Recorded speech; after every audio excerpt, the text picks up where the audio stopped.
आज आपण आंब्याचा रस करणार आहोत, तोही पारंपरिक पद्धतीने। यासाठी मी इथे आंबे स्वच्छ धुवून घेतलेले आहेत। हापूस आंबा घेतलेला आहे। बघा किती छान असं त्याचा कलर आहे आणि पिकलेला पण आहे छान। आता हे हापूस आंबेचा रस करताना काय करायचं, तर याच्यामध्ये असा हा काय करायचा, अंगठ्याने दाबून नरम करून घ्यायचा आंबा। हे बघा अशा पद्धतीने सगळ्या बाजूने सारखा प्रेशर द्यायचा। याला माचवणे असंही म्हणतात।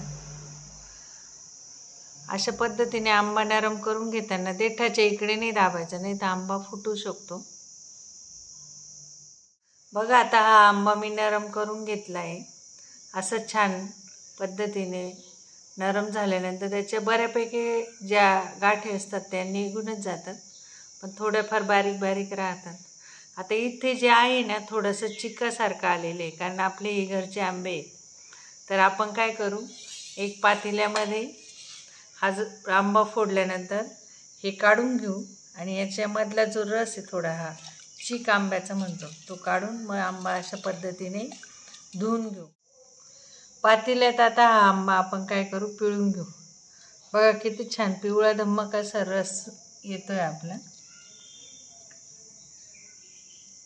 या रसामध्ये जरी गाठी राहिल्या ना, आपण रवीच्या साहाय्याने काय करू, या गाठी काढून घेऊ। असं याच्यामधनं कोळ काढून झाल्यानंतर हे जे आहे ते पण अशा पद्धतीने आपण काय करायचं, पिळून घ्यायचं।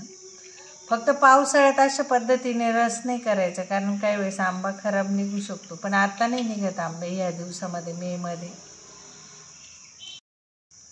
एक लक्षात ठेवायचं, नेहमी स्टीलचं पातेलं घ्यायचं, ॲल्युमिनियम वगैरे पितळी पातेलं नाही घ्यायचं कधीच, कारण त्याच्याबरोबर आंबा थोडासा आंबट गोड असतो, त्याच्यामुळे रिएक्शन होण्याची शक्यता राहते। आता ही जी आंब्यातली कोय आहे ती पण अशा पद्धतीने आपण त्याचा पण काय करायचं, रस काढून घ्यायचा आणि एक कोय ना रसामध्येच ठेवायची, जेणेकरून रस खराबही होत नाही। व्यवस्थित काढून घ्यायचं आणि बाजूला ठेवून द्यायचे। आता ही एक कोय ना आपण अशी करून रसामध्ये ठेवू, म्हणजे रस खराब होणार नाही। आता आपल्याला आंब्याच्या थोड्या बारीक बारीक गाठी दिसत आहेत, आपण काय करू, पारंपरिक पद्धतीने बनवतोय तर रवीच्या साहाय्याने या गाठी काय करू, थोड्याशा मोडून घेऊ अशा पद्धतीने। माझी ही लाकडी रवी आहे, ॲल्युमिनियमची रवी वापरू नका, लाकडी किंवा स्टीलचीच रवी वापरायची।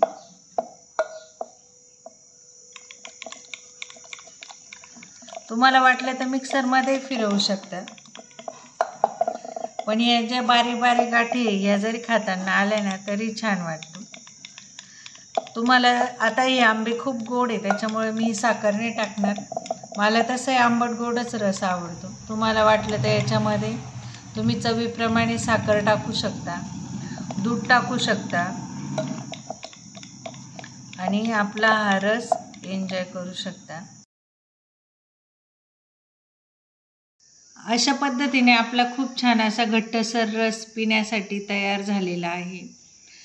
तुम्ही नवीन असाल तर नक्कीच चॅनलला सबस्क्राईब करा। अशा पद्धतीचे पारंपरिक पद्धतीने पदार्थ कसे तयार करायचे याचे अनेक व्हिडिओ मी टाकलेले आहेत। नक्कीच चॅनलला सबस्क्राईब करा, व्हिडिओला लाईक करा, शेअर करा। आमच्या नाशिक जिल्ह्यामध्ये असा रस आम्ही पारंपरिक पद्धतीने बनवतो। तुमच्याकडे कसं बनवता ते सांगा, कोणत्या ठिकाणाहून तुम्ही बघत आहात ते कमेंट्समध्ये सांगा। व्हिडिओ बघितल्याबद्दल तुमच्या सर्वांचे खूप खूप धन्यवाद।